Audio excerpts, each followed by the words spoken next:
Hello, this is me, Tim and Jordan on wrestling, back again with another video, and this time it is Raw for the 1st of August 2016 edition of Raw. I'm very excited to be back with another episode of these review series because they're very enjoyable. Thank you for the 50 plus views we got on that NXT review from last week. That was actually very surprising, and good numbers turn out there, so thank you for that. Make sure to subscribe if you haven't already. We want all the support we can get on the show, and we are delighted to see what we had so far on the show. Getting into this episode of Raw, it started off with it started off with Sasha Banks, the current reigning WWE Women's Champion from last week when she beat Charlotte in a very surprise title match that happened, and a surprise title change. She comes out and she basically says, I am the greatest that has ever lived. Yes, she is basically the greatest. And she's just saying that, yeah, she's the greatest. Yeah. Okay, so Charlotte comes out and she, says, oh, that was just a fluke victory and that it won't happen again at SummerSlam, where they will have their rematch for the Women's Championship. And of course, there's some back-to-back, just some fighting talk, I guess. Cheap jokes here, left and right. Charlotte just pretends that, it hasn't affected her at all, but we all know that this is definitely not good for her, because Sasha Banks is ultimately the better wrestler, in my opinion. I think if this was a rematch, a bare wrestling match, you would have a victory from Sasha Banks. But of course, we also have, obviously we have Dana Brooks. Dana Brooks is defending Charlotte, and in the match, they have we see the coming out of Enzo Amore.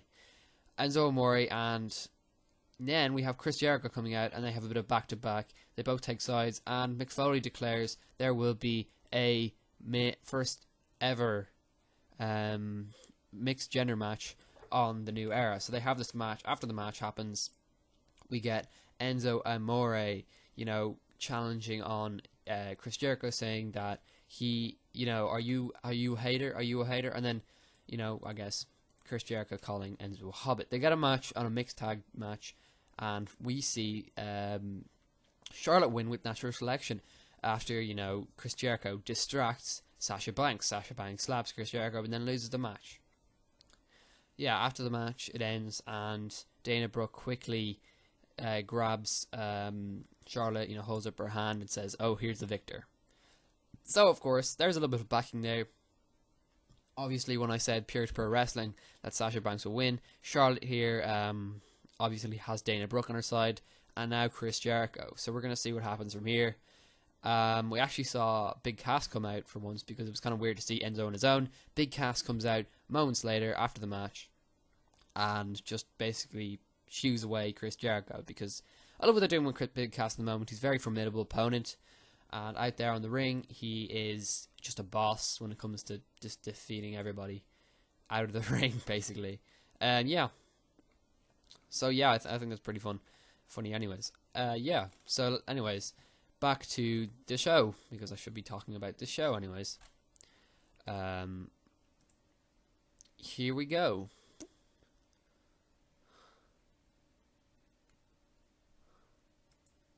Okay, so so the show started off again with that match, which was pretty funny. Then we got our second match of the night. Braun Strowman in a squash match. Yes, Braun Strowman, second squash match, beat someone else. That's it. I love the little in-ring segments where they have the interviews. They're pretty cool, I guess. I like those. Braun Strowman, just a big man. He's just a big, actual defeater of all. I think Braun Strowman, you know what? He needs more, I don't know, he needs to be pitted against a mid-carder where he can easily be put over. I think, yeah, he needs that on his back, because him just getting cheap victories like this, I get why they're doing it. They've done it before with Baron Corbin, and it proved moderately successful. You know what? If they, if they, pitch up some better wrestler, I think this would be more competitive matchup, and I think that's what they're going to do when it comes to SummerSlam. Most likely he'll probably be lower down the card, but this will be a nice projection for him, a nice moving forward for him, I guess, in the future. Anyways, I do have to make this review short, so yeah, I'll be moving forward with this really quickly. Mark Henry actually gets a chance, a bit of pushing actually with Stephanie McMahon and Mick Foley. I'm going to comment on one thing after. Actually, just to comment on one thing, Stephanie McMahon and Mick Foley, I don't understand why Stephanie McMahon is still there. I get that Mick Foley, is meant to be the GM, right?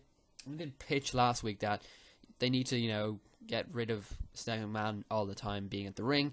Here she is backstage, so I think she's going to take more backstage role, which I like.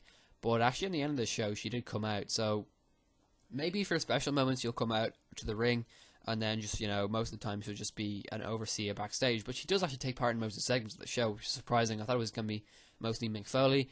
I can't say she, at least she's not having these promos each week. That's all right at the top of the show. But I always found that she's a bit too hands-on with the product. But again, I'm not surprised with Stephanie McMahon. In fact, I think at least she's toning it down a bit. So I think she's kind of gradually making her way back, giving, we've actually seen a few chances from Mick Foley here, giving the match, and, Stephanie McMahon saying, oh, well done on that decision. So, yeah, he makes the decisions, he kind of, enforces them, I guess. So it's not too bad. I kind of like that idea. So Mick Foley agrees to give him one final push, I guess, as they're calling it here. Mark Henry gets a chance at Rusev for United States Championship match tonight, which was sort of an ongoing rivalry. This match takes place later on. Golden Truth lose to Shining Stars. Not much to say about this match. Yes, it was actually a Pokemon Go angle, which is always a bad thing. I'm not saying Pokemon Go is a bad thing. Please don't castrate me live on the show. But honestly, it's just not a good segment or promo at all. So, anyways, yeah, moving on swiftly. I didn't enjoy that. Seth and Finn meet face to face. Yeah, this is a pretty alright promo. Again, Seth Rollins has always been a pretty good promo artist, I should say. Finn Balor actually did a pretty good job here as well, because Finn Balor, he was saying, you got your title match handed to you, which is what we were all thinking, weren't we? And that, oh no, you may have been the first at many things, being the first person to cash in Money in the Bank, maybe the first ever global champion, and the first NXT champion. But Finn Balor has always, this is his thing, because he's seen people like Seth Rollins before, and he's taken them down. They've been the man, and he's defeated them and become the man himself. Yes, it's a great promo, but again, if we remember back to NXT, he was defeated by Shinsuke Nakamura in his last match. So he is looking like a little bit of a hypocrite, but of course, most people here on Raw probably haven't seen that, so I guess, hey, I'm just saying. And he also was defeated by Samoa Joe on two occasions, I think. Not back-to-back, but yeah, actually one occasion, really. One proper occasion. And, yes. But anyway, he has, Finn Balor has a pretty good track record, and I can believe his words. I mean, he has a lot of heart and soul in this promo, and yeah, it really pricks me up for that match that we're going to get. It's going to be good. I can tell that from this promo. Anyways, this declares that Sami Zayn will be facing Seth Rollins later on. Seth Rollins obviously trying to make a example of him, and yeah, we get that. Rusev actually beats Mark Henry in this match here. Yeah, pretty easily actually. This match was really short. This obviously declaring we're going to probably get a match later on. Obviously a few weeks from now, probably at SummerSlam. The story is sort of weird because Mark Henry is meant to be the United States, delegate at the Olympics, and telling him that you're going to lose this match just a week before the Olympics, just a bit weird on the booking. I think I was predicting, Mark Henry will win this because he'll win the title, he'll bring the US title to the Olympics, he'll make WWE look great. But they went the other way with this actually, and they decided, what, let's not do that.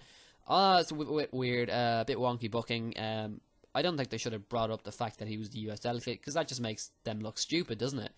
Uh, um, Maybe it fuels a fire for Mark Henry in the future. I think he has one good promo left in him, one good push left in him, and he's going to retire. This seems like the way he's going. You know, he's going to go all hard ahead with this, but I almost think that this is one of his last cries. So having him lose against Rusev is bad booking. I know Rusev is all the US champion, he's meant to be a strong champion and all, but they could have put Mark Henry over. It would have made, obviously Rusev would have, I don't know, he would have to fight back for the title, but they could have handed him the title back at SummerSlam. It's not that big a deal. They could have given, Mark Henry a short reign and just pretend that, or not even SummerSlam, at Survivor Series, they could have given the Mark Henry title for there. But anyways, maybe this marks, the downfall of Mark Henry. He wasn't really good or better for a good while now. He's been pretty low down in the card. I almost think that within the end of the year, within past WrestleMania, probably next year, he's gone. Just like a few others that I think are just on their way out, like Big Show and stuff. But again, I'm hoping for that. I think he's hoping for that as well, because you know what? He doesn't have much time left in him in WWE. I can tell you that. So yeah, this could be a nice little thing going on here, but I feel like this probably isn't the most exciting feud ever, to be honest. But hey, I like what they're doing with Mark Henry. I think it's quite cool. Roman Reigns comes out afterwards to confront Rusev, so that actually just kind of marks the end of the feud, probably, because Roman Reigns is out there with Rusev. Now, actually, I did make a prediction a few weeks ago, actually before Roman Reigns was suspended, or after he was suspended, just afterwards, because I said he would be elevated quite a bit when he comes back, but he would definitely be punished. And I did make that right prediction, because I remember last week on Raw, he was punished for not getting a main event shot at SummerSlam versus Seth Rollins after losing to Finn Balor. Now, that was his punishment. I think that kind of marked the way that WWE worked. They're not going to give you a straight shot at the title if you do an outright public wellness violation. No, they are not. Instead, he is given, well, actually, on the interview last week tells us a lot, because he said, I don't care that I lost this match, because I want to go after anybody. And he just gives him more fuel to his flames, I think. So, I think, you know what, he's going to go after Seth Rollins. But before he does that, he's going to go into a little program with Rusev. Now, we saw this with John Cena last year. This is obviously a marking point for, I don't know, growing superstars to take down Rusev, I think. Or not for growing superstars, for over superstars just to take down Rusev. I don't know if I like the street they're going down with this. Obviously, he actually did quite a pop here when he came out to attack Rusev after this match. No surprise there. They're obviously using the fact that he is an anti-US guy, sort of, to show that Roman Reigns is allowed to do this. Yes, it is a clever way to do it, but yeah, I think Rusev will go over at SummerSlam if this is a match. That's a tall prediction here, but I don't know if they're going to end the all right suffering that they're doing to Roman Reigns, which I don't mind as well. If there's an extra punishment, I don't care, but he's still, the main thing that WWE are doing is they're pushing him up to the main card, and honestly, they are putting him back into the main event slowly and surely without us even noticing. So that's pretty crazy that they're doing that, and that my prediction kind of is ringing true when as we say this. Yeah. So he's already getting a championship probably match later on, and I honestly, I don't really like the way this is probably going to go. It's probably going to go with Roman Reigns winning at SummerSlam, which is just, I don't know. I guess they're doing the John Cena turn with him, being the US champion. I guess that's good. Yeah, I guess that's good. I actually guess that's good. So I think, yeah, I'd probably go over at SummerSlam. I don't know. Actually, I'm changing my word on this, because this is actually not a WWE title shot for him. So this will actually put him in the mid-card, really. Upper echelon, raising up the United States Championship. So already Raw are making drastic changes with their card. Okay, On to the next one was Titus O'Neil versus Darren Young. This match was a little bit, it was just a little bit bad, I guess. Titus O'Neil pins Darren Young with the tights, and that was just a cheap victory. We're obviously seeing that Titus O'Neil is just this bad out heel. He's just saying, "Oh, you were never a great Darren Young," which is true. And Darren Young obviously wanted to recuperate afterwards. I'm going to move on quickly because I have to go very soon. But our next match is, let's see what we have here, because I can't find it apparently. It is Cesaro versus Sheamus, and this is actually for a future title shot, which I kind of like. I was predicting Cesaro to win this match because obviously Cesaro has just risen a bit on the card. He's actually feeling like he's being pushed a bit on Raw at the moment, and he's come back from injuries, so you know he's in for a bit of a push. There are two reasons why Mick Foley and Stephanie McMahon decided that these two men will not be drafted high on the card. Cesaro actually was going to be drafted high, Mick Foley makes the point, but he is an injury-prone wrestler, and this is obviously a costly point for him as a wrestler, and then obviously, it can make a bit of a problem if you're trying to book a star wrestler. Then we have Sheamus, who hasn't really gotten his head in the game lately, after his loss at Survivor Series his loss of his title that he won at Survivor Series last year. Honestly, this is a pretty cool match. I like the way they decide on these kind of things. They're quick payoffs because we're gonna see who goes over right away after this match, which is quite cool. I like this booking. It's probably won't continue on forever because obviously they want to make these couple of Raws exciting. But they're gonna book them very well, I think. But really book these people. So yes, this match ended. Cesaro actually wins with the neutralizer after reversing a load of moves off of Sheamus, who was pretty dominant early on. We kind of knew if you're dominant early on, you're probably going to lose if you're against Cesaro. Cesaro is a stamina freak. So yes, very, very good match. Anyways, moving on. Nia Jax was in a squash match. Enough said. Is she Strowman? This is just, why do they have two exact same things going on at the same time? Two squashers, I don't know why. But anyways, I don't know what to do. She dominated, really. That's enough said. New Day wins the match. I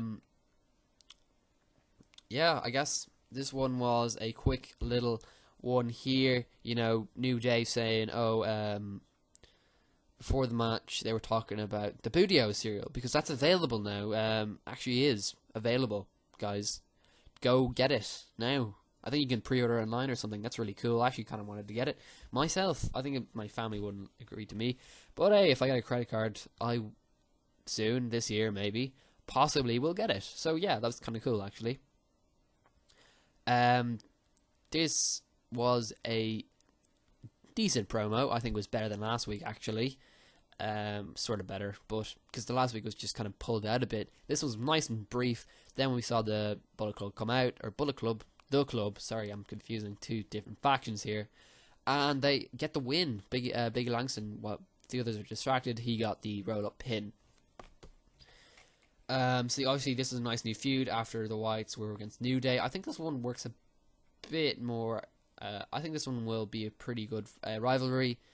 I honestly think that New Day can't really be in a bad rivalry at the moment because they're just so good. So I think they're just really... I haven't seen much of the New Day. I actually don't really know what to think of the club yet. I don't know. I just haven't seen anything from them lately. I don't know. They're not that impressive in the ring, honestly. I've never heard a promo from them before because I actually only joined Raw last week.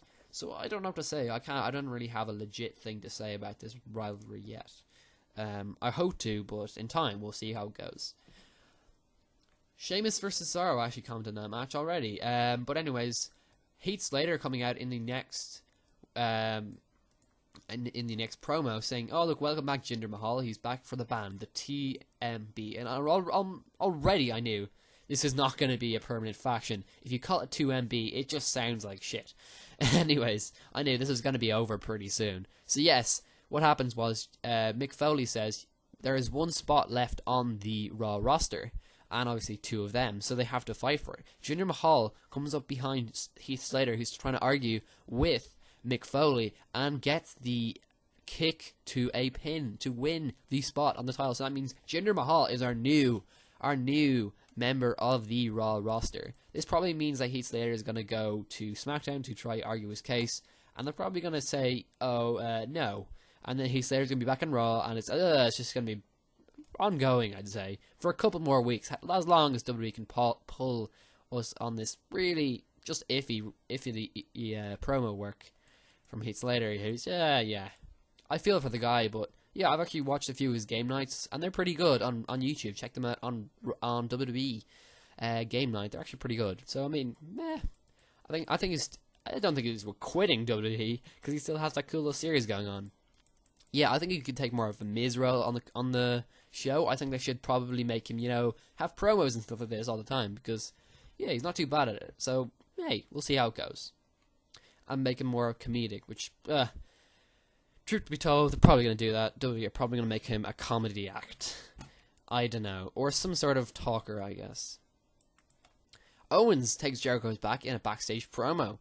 This is interesting, actually, and probably means that Enzo Amore and Cass are going to take on Owens and Jericho in tag team matches and then in singles matches. So this just leads to more interesting rivalries going on. I really like it, actually. Seth Rollins versus Sami Zayn in the main event of Raw. This one was quite good. We had some nice outside moments. Of course, we had Seth Rollins attacking Sami Zayn into the barricade. Then, of course, we had Sami Zayn with a lovely, trying to think of the name of it. It's like a senton outside the ring. Moonsault, I should say. It was great. That was a great moment. I always love when Sami Zayn does that. He always gets a nice pop for that. But Seth Rollins wins this with a second attempted pedigree to get the finish. This is obviously building up a feud with Balor. Now, Seth Rollins and Balor, again, I said this earlier on, this one has got to be a wrestling masterpiece. If this wasn't a match here that you would enjoy, you would definitely say that Finn Balor with Seth Rollins is going to be very good. It's going to be a lot of aerial maneuvers, I can feel, definitely, because, there's obviously the battle of the coup de grace, and Seth Rollins with the moonsault and stuff that he does, So yeah, it's going to be really, really good. I think there's going to be a lot of outside maneuvers and a lot of stuff outside the ring. As far as who I think will win at SummerSlam, it's always down to, I'm saying this early on, I think it's got to be Seth Rollins, to be honest. Yes, I know everyone wants Finn Balor to win, but I think Seth Rollins is going to do it. Yes, the announcers have been booking Finn Balor to the sky. But the one thing that Seth Rollins has is he has more experience than Finn Balor. And I know that's not really apparent nowadays on Raw, WWE that booked him like this. But Seth Rollins, guys, I don't know, I feel like he could do it. And I don't know, guys. I don't know what to say. I hope Finn Balor wins, but I just feel like Seth Rollins will win this. You know what? I'm changing my mind, actually. I think Finn Balor will win at SummerSlam, guys. This could book a promo with, No. Scratch what I said. I'm sticking with Seth Rollins. I'm already turning over my mind at the moment. Yes, Seth Rollins will lead over to a promo with Finn Balor with his global champion. I can't even remember the name of the championship off the top of my head. The Universal Championship. I'm sorry, guys. And he's always been a legend in my mind. Anyways, moving on for one more thing, because it is Randy Orton attacked Brock Lesnar after having a nice promo where Paul Heyman was basically saying, oh yeah, everything Randy Orton can do, Brock Lesnar can do better. In this promo, Randy Orton, who we know is all on SmackDown, he comes out in RKOs. Brock Lesnar, he said, would never be RKO'd. My God, this is probably one of the first times Brock Lesnar is completely attacked and has no reprieve from this. So yeah, Randy Orton quickly walks away, and this has left, the whole team stunned. At the end, Stephanie McMahon and Mick Foley come out, and they also take all the policemen out to referees and all the security to try and stop this. But they don't really do a great job because Randy Orton's already at the top of the steps by the time they get out there anyways. They're very slow on the whole, very slow at everything, really. Yes. This is really exciting for me. Obviously, this gives the upper hand already, straight away, to Randy Orton. But trust me, guys, on SmackDown tomorrow, we may be seeing the Beast coming out. I have no idea what's going on. Or we may be seeing Randy Orton come back to Raw. There's lots of different opportunities here. Well, anyways, we'll see what happens. But it's got to be one of the most entertaining rivalries we've had in a good while. I am so excited to see the promos between these guys and the actual inevitable wrestling match. I'm not going to book the match just yet, but I will tell you this. This has electric buzz around it. Yes, it's a match that will make a big statement. We will see who is the dominant. And I would say Randy Orton would win this match. I've been thinking that for a while. But you never know. I mean, the Beast, Brock Lesnar, obviously he committed a wellness violation in UFC. They didn't really make note of that. And the crowd don't seem to care at all. Because it's Brock Lesnar. Yes, I just think that, yes, because of that, and just because of all the other intervening factors, it's definitely going to go Brock Lesnar way, I would say. But anyways, thank you guys for watching. This has been me, Randy Orton's way, I should say. But yeah, thanks. Subscribe, like, comment, favorite, below, share, and do all you can to support me. And I'll see you in next week's Raw episode. Actually, yes, that'll be my next episode, I think. I'll also be doing WCPW reviews on the weekly loaded, which starts next week, because there's a lot of cool stuff that's going to be happening there as well. Stick around for tomorrow for SmackDown with Jordan, and also NXT on Thursday. I think he'll be doing the review. I'm not quite sure when that is. But yes, I'm very excited. And actually, no, SmackDown on Wednesday, and then NXT on Thursday. Yeah, it's going to be a booked week, and I'll see you next week. Bye.